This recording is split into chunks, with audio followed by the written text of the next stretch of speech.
Salut tout le monde dans cette nouvelle vidéo Lego qui est assez exceptionnelle. Je suis avec mon copain Nico. Salut Dim, salut à tous. Alors on va même faire un petit plan sur Nico qui va nous faire un coucou. Voilà. Et t'es devant quoi Nico, tu me le dis? Voilà le cadre exceptionnel quand même pour faire cette review. On est au salon du Bourget. Et devant le X-Wing en plus, ça c'est du lourd.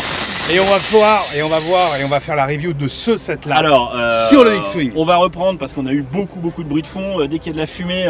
Parce qu'en fait, je vous le montre vite fait, on est à l'arrière du X-Wing et il y a des dispositifs pour faire de la fumée. Ça fait beaucoup de bruit. Donc aujourd'hui, on va découvrir le set 60-229, le transport de la fusée. Le transport de la fusée, c'est un très beau set. Il faisait pas partie des reviews précédentes parce qu'on l'avait pas reçu tout simplement. Et voilà, et on savait pas comment on allait vous le faire ce set. Et ben on vous le fait sur une aile d'un fichu X-Wing qui fait 5 tonnes, qui fait 3 millions de pièces. Quasiment 3 millions de pièces, voilà. 5 tonnes. Bon, voilà, j'en dis pas plus parce qu'on a tourné une très grosse vidéo qui arrivera rapidement sur la chaîne où on fait le tour complet du X-Wing. Mais aujourd'hui, on parle de ce transport de la fusée qui est un peu particulier parce qu'il a été modifié. Alors, il a été modifié par Epicure Studio, donc par Eric Jousse et ses équipes.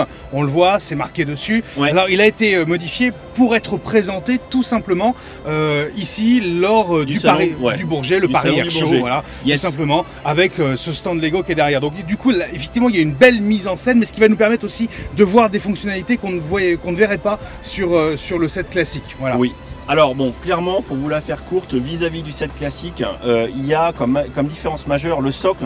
Donc le parterre, la plaque qui doit être une plaque de 48 par 48, sur lequel on a une épaisseur de briques, plus une couche de plaque. Deux couches de plaque, plus une plaque lisse ici, ce qui permet de faire un petit trottoir et tout, c'est de toute beauté. Quand on voit en recul, vous voyez un peu la mise en scène du machin.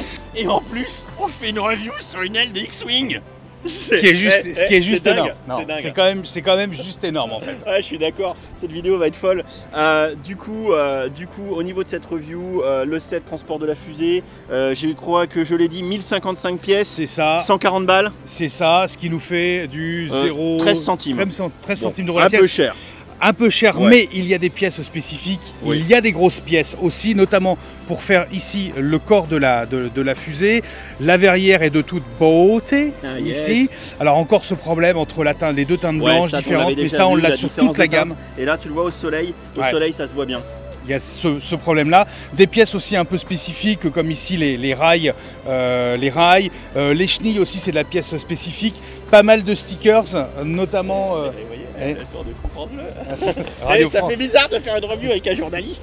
Alors il y a quand même toutes ces pièces pour les chenilles qui sont effectivement des pièces un peu plus complexes au niveau des moules à faire. Donc on peut comprendre le prix et c'est un très beau set. Du coup, c'est le set le plus cher de cette gamme City Mars Exploration et on va regarder un peu les fonctionnalités. On fait ça à l'arrache pistache complètement. On a ici un petit élément de commande et j'ai l'impression qu'il y a une fonctionnalité avec le radar. Peut-être, alors je pense que ceci tourne en fait. Et quand tu tournes, ça fait une espèce de paysage. Voilà. Genre le radar tourne et donne des informations. Vous voyez, on le voit ici. Donc ça c'est plutôt sympathique. Si je tourne autour, le set va nous apporter ici un petit poste de commande. Voilà. Très important. On a un portique. Alors le portique est hyper important en effet parce que c'est lui qui va permettre aussi d'installer des choses, notamment à l'intérieur de la fusée, qui va permettre d'installer des satellites ou d'autres éléments dans la fusée. Voilà, dans la fusée. Ok. On parlera de la fusée après. Donc ici, on a l'air d'avoir un petit atelier avec un rover. Bah oui, parce que le rover, il va aller dans la fusée après, donc il faut le préparer ce rover. Et donc effectivement, ça se passe ici, quoi. Donc on voit, il y a une pléthore de figurines qu'on va pas trop toucher parce qu'elles sont bien installées. Mais on a visiblement un scientifique qui boit son café, une demoiselle avec la Charlotte, la tenue pour ne pas polluer le satellite, comme en salle blanche. Et le petit rover qui est de toute beauté, il est vraiment mignon le petit rover, en mode forage, en mode petit panneau solaire. Il est sympa le rover. Ouais, il est très chouette. Les figurines de toute façon sont d'extrêmement bonne qualité sur cette gamme. Tu parlais de la jeune femme avec la Charlotte. C'est une figurine qu'on va retrouver aussi dans l'espèce de playset. Le petit bras, petit bras robotisé. Robotisé avec le poste à souder pour assembler le truc. On a ici, et je vais le prendre, est-ce qu'il est fixé? Non, il n'est pas fixé. Pas fixé, on a un petit camtar, attendez, je le mets sur le Red 5, voilà.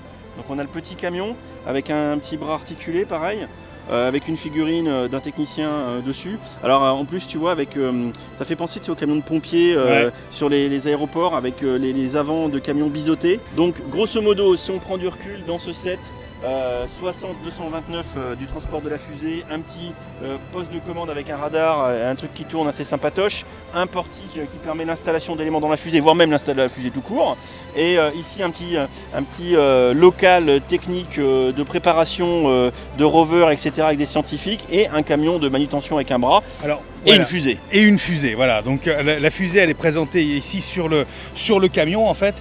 Alors, petite fonctionnalité quand même intéressante, c'est que vous allez me dire, mais comment les chenilles arrivent à rouler, en fait, sur des plaques lisses? Je pense que c'est un problème que tout le monde, tout constructeur de Lego le connaît. C'est qu'en fait, il y a un système de roues à pneus qui entraîne les chenilles en dessous. Voilà, de façon directe. Est-ce qu'on va réussir à manipuler un peu la fusée sans tout casser? Eh ben, je pense qu'on peut. Donc déjà, on peut prendre la fusée. Alors c'est assez impressionnant d'avoir une fusée avec un X-Wing derrière. La fusée qui est de belle taille, la fusée qui n'est pas de la même conception que celle qu'on a déjà vue. Hein. Non, ça, on est vraiment sur une fusée qui envoie une navette spatiale au bout. Hein. Ouais. Donc j'imagine qu'on peut, alors on va pas le faire, hein, mais on peut certainement désolidariser. On le voit ici avec une pièce, je pense qu'on doit pouvoir retirer la partie haute de la fusée, une partie charge du style, et là 4 boosters un peu balèzes pour propulser notre fusée dans l'espace. Exactement, pour l'envoyer probablement sur Mars. Voilà. Là, on n'a pas de pas de tir, mais petite question, est-ce que ça peut basculer? Alors justement, voilà, j'en venais à ça, c'est-à-dire que ici, là, prends le support, on va le mettre ici. Tiens. Alors juste pour ce que je disais tout à l'heure sur l'entraînement des pneus, voilà, les pneus sont ici et ils entraînent de façon directe les chenilles, ce qui permet justement aux chenilles de rouler en permanence quel que soit le support. C'est plutôt bien pensé parce que je pense que c'était une fonctionnalité qui marchait pas très bien chez Lego. Donc effectivement il y a le balancier ici derrière qui permet justement d'incliner la fusée et de servir de pas de tir. Voilà, donc c'est super, mais bien évidemment ça ira très bien en complément du set qu'on a vu avec la station de lancement. Tout à fait. Et c'est juste magnifique. On en restera là parce qu'on n'est pas dans les conditions idéales pour vous faire cette review. Néanmoins c'est du kiff absolu que d'avoir pu vous faire cette vidéo review manquante sur ce set du transport de la fusée qui est le plus gros et le dernier. Ainsi on aura présenté toute la gamme City Mars Exploration sur la chaîne et j'en suis pas peu fier. Et merci Nico parce que c'est quand même beaucoup grâce à toi. Donc merci. J'espère que cette vidéo à l'arrache vous a intéressé, vous a plu. Je pense que c'est complètement what the fuck. Oui, mais justement là on a fait un truc exceptionnel. Une revue de la plus grosse boîte de la gamme City Mars Exploration et sur une aile de X-Wing en plein Paris Air Show. Et ça c'est colossal. Ouais, franchement c'est dingue. Donc merci Nicolas, comme ça vous le voyez un petit peu pour une fois mon compère de France Bleu Berry avec qui je fais beaucoup de choses qui tournent autour des Lego. Également je pense que vous savez depuis un moment que je parle beaucoup de l'atelier Lego d'Épicure avec qui je suis en partenariat. Et ce que je peux vous dire c'est que dans la vidéo qui sera dédiée à ce X-Wing et elle va arriver très vite, je vous en dirai beaucoup plus. Merci Nico. Merci Dimitri, merci à tous. Bon, et si je te proposais qu'on allait faire un petit tour de Bourget, over. Yeah, Paris Air Show, ok, très bien, on y va, over.